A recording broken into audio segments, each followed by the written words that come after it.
Hukum Internasional. Nah, di sini ada mahasiswa PPKN angkatan 2022 nih. Dan di mana di sini ada Yazid, Halo.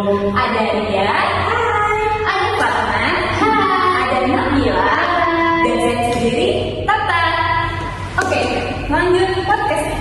Oke, kita mulai podcastnya. Kita tadi udah mau menyinggung sedikit topik kita hari ini. Topik kita hari ini adalah kita akan memikirkan secara dalam mengenai konflik yang terjadi antara dua negara, yaitu Palestina dan juga Israel. Asal kalian tahu ya, konflik ini tuh udah berlangsung selama 75 tahun lamanya. Dan gak cuma soal politik teman-teman, ini juga menyangkut pelanggaran HAM. Yang dimana hukum perang sampai saat ini hak atas tanah dan kemerdekaan itu mereka masih merebut.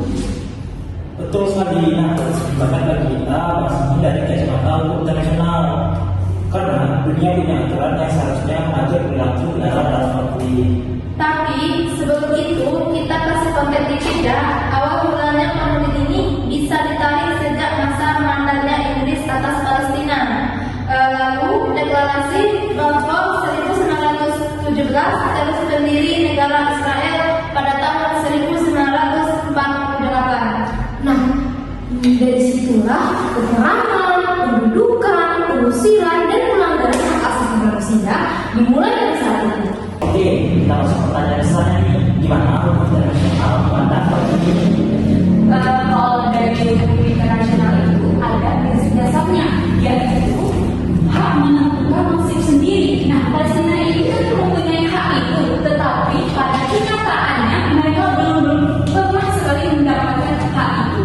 Nah, betul tuh. Nah, dari perspektif hukum humanitar internasional, khususnya Konvensi Jenewa pada tahun 1949, pendudukan wilayah Palestina oleh Israel, apalagi pembangunan pemukiman ilegal yang ada di tepi barat, itu termasuk pelanggaran HAM. Nah, jangan lupa juga piagam PBB-nya karena di sana tertulis bahwa penggunaan kekuatan militer yang tidak sah termasuk terhadap penduduk sipil negara. Tapi ada satu hal lagi yang penting, yaitu pengusiran paksa warga Palestina di Yerusalem Timur. Nah, itu juga termasuk sebagai kejahatan menurut Statuta Roma, yang mana Statuta Roma ini dari Mahkamah Pidana Internasional atau yang biasa kita kenal itu kalau di pelajaran sebagai ICC, guys. Nah, ngomongin ICC ini, kalian tahu kan kalau Palestina bukan mengajukan kasus perbuatan pidana internasional. Iya, betul banget. Pada tahun 2015 itu Palestina bergabung ke Statuta Roma. Nah, dari sejak itulah mereka punya dasar hukum buat menggugat kejahatan perang yang dilakukan oleh Israel.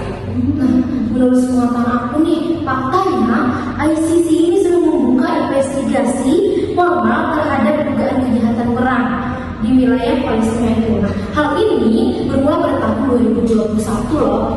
Tapi masalahnya ini Israel bukan anggota Statuta Roma dan mereka menolak jurisdiksi ICC atas tindakan militernya. Tapi ya, walaupun Israel tadi itu menolak, ada satu hal yang menarik. Nah, walaupun Israel menolak, jurisdiksi ICC itu tetap berlaku karena kejadian tersebut terjadi di negara yang sudah meratifikasikan Statuta Roma, yaitu negara Palestina, guys. Nah, bersepakat teman-teman. Jadi kalau ada tantangan politik, proses hukum itu tetap bisa berjalan. Nah, dan kita sebagai mahasiswa PPKN, nah, penting bagi kita membahas tentang posisi Indonesia ini. Kenapa? Karena Indonesia termasuk negara yang secara konsisten membela Palestina ini. Betul nggak? Betul. Nah, secara konstitusi ini ya, kalau kita pelajari di dalam Undang-Undang Dasar 1945 di pasal 1 yang menyatakan bahwa kemerdekaan adalah hak segala bangsa. Jadi secara ideologis dan hukum, dukungan Indonesia ke Palestina itu sangat kuat. Nah, bahkan ya guys, di sidang PBB dan juga di OKI, yaitu Organisasi Kerjasama Islam, Indonesia ini selalu menolak dan juga mendesak untuk mendesak agar Palestina ini untuk mencari solusi agar dua negara ini dapat damai gitu guys.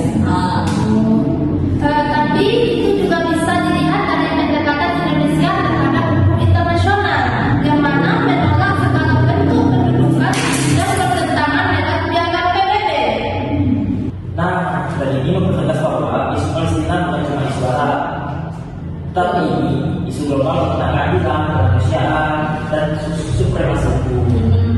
Kalau kita lihat secara historis, konflik Palestina Israel ini bukan sekedar konflik agama. Nah, yang banyak orang mikir ini cuma asal soal Yahudi dan Muslim.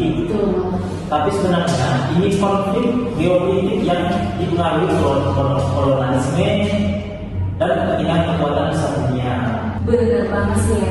Di negara Inggris punya peran besar dengan deklarasi Balfour yang mendukung bahwasanya tanah nasional bagi orang Yahudi yaitu di Palestina. Padahal saat itu mayoritas penduduknya adalah Arab Palestina. Itu benar banget.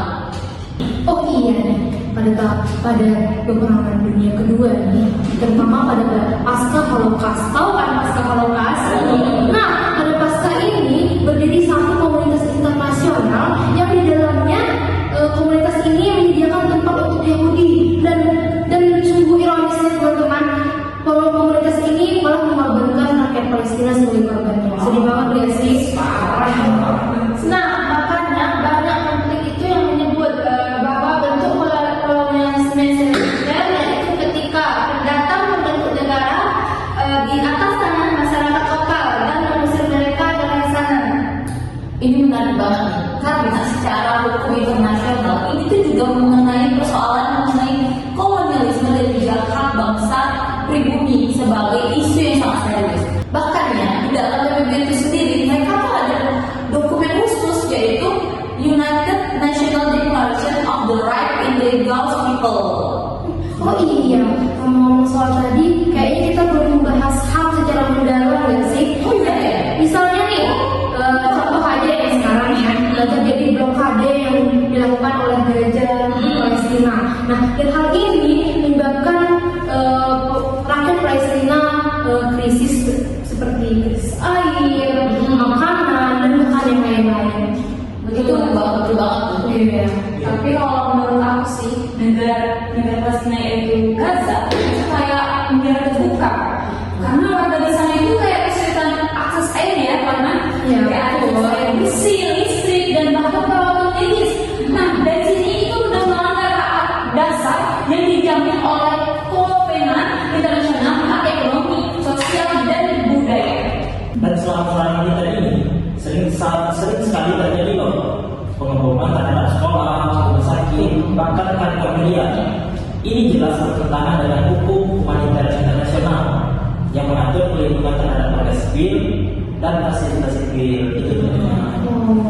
Nah, itu kan teman-teman seperti yang disebutkan oleh Amnesty International itu bahwa dia terus menyebutkan bahwa kemungkinan apartheid dan kejahatan terhadap kemanusiaan itu ada di diskriminasi sistematik dan reaksi terhadap rakyat Palestina. Oke, nah jadi ya kita bisa bilang bahwa konflik ini itu gak bisa lepas dari perspektif HAM karena seperti yang kita lihat sendiri itu banyak kan dari kata Fatma dan juga Tata mengenai blokade, krisis air bersih, krisis makanan dan juga di para aktivis sekarang itu di blokade seperti yang kita lihat kemarin ada aktivis yang dari laut itu dicegah di lautan sebelum ke Gaza. Ada kan itu juga lalu ada juga yang dari Irak itu berbondong-bondong ke berjalan kaki menuju Gaza. Nah itu juga dari Iran. Nah itu kalau nggak salah juga di blokade.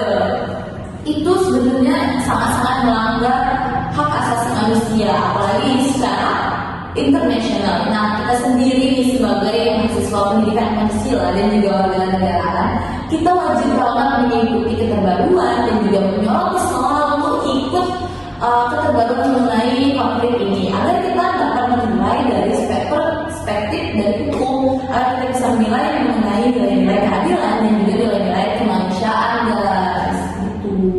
Ngomongin diplomasi, banyak sekali resolusi Dewan Keamanan dan Majelis Umum PBB yang mendukung hak-hak Palestina. Tapi kenyataannya banyak resolusi itu nggak punya kekuatan eksekusi. Itu benar banget sih. Nah, menurut aku nih ya, hal-hal ini sering terjadi karena adanya pengaruh dari negara besar seperti Amerika Serikat itu ya nih. Nah, negara negara ini sangat berpengaruh. Jadi negara ini masih menggagalkan aksi-aksi yang dilakukan oleh negara lain untuk membela negara Palestina ini. Nah, benar banget, ini bisa jadi bukti bahwasannya politik global itu masih sering menutupi keadaan hukum internasional seperti negara kiri Palestina. Ini bisa atau sering sekali menjadi korban penyimpangan sistem internasional. Nah, tetapi penting juga dukungan dari masyarakat sipil dan negara-negara global seperti negara Indonesia yang masih tetap memberikan tekanan moral dan politik yang sangat dibutuhkan oleh Palestina. Nah, itulah kenapa tadi sama bilang mengenai pengaruh negara besar ya, juga karena di PBB itu sendiri Amerika merupakan salah satu negara yang mendirikan PBB. Jadi Amerika ini memiliki hak veto, di mana itu negaranya ada negara Amerika, Rusia, Cina, dan ada 2 negara lain. Nah, itu mereka memegang kekuasaan tertinggi, yaitu memiliki hak veto, yang dimana kalau mereka ini sedang bersuara atau berdiskusi atau sedang mengeluarkan pendapatnya, walaupun negara lain sebenarnya seperti sudah hasil diskusi dan menang mengenai Palestina itu merdeka, tetapi jika hasil veto ini negara besar seperti Amerika ini menggunakan hak vetonya, itu tidak dapat terjadi. Karena itulah tadi hal ini seperti itu dapat terjadi. Dan juga kita sebagai mahasiswa dan juga nih di kampus kita sebagai mahasiswa itu harus terus menghidupkan diskusi agar terciptanya diskusi dan juga solidaritas atas isu-isu tersebut, guys. Nah, jadi yang merasa obrolan kita pada hari ini bukan cuma soal belajar internasional, tapi juga soal belajar haji dan keberpihakan terhadap keadilan. Tapi kita nggak bisa netral dalam hal pendidikan seperti ini. Setuju banget sih. Ya, betul. Jadi menurut aku nih, kita sebagai calon pendidik seharusnya kita mampu memahami konflik secara kritis. Namun kita juga harus mempunyai posisi yang etis. Betul nggak? Betul banget. Iya kan? Nah, juga dapat menambah wawasan. Kita juga harus baca banyak koran, jurnal, berita-berita lainnya. Iya, betul banget. Iya.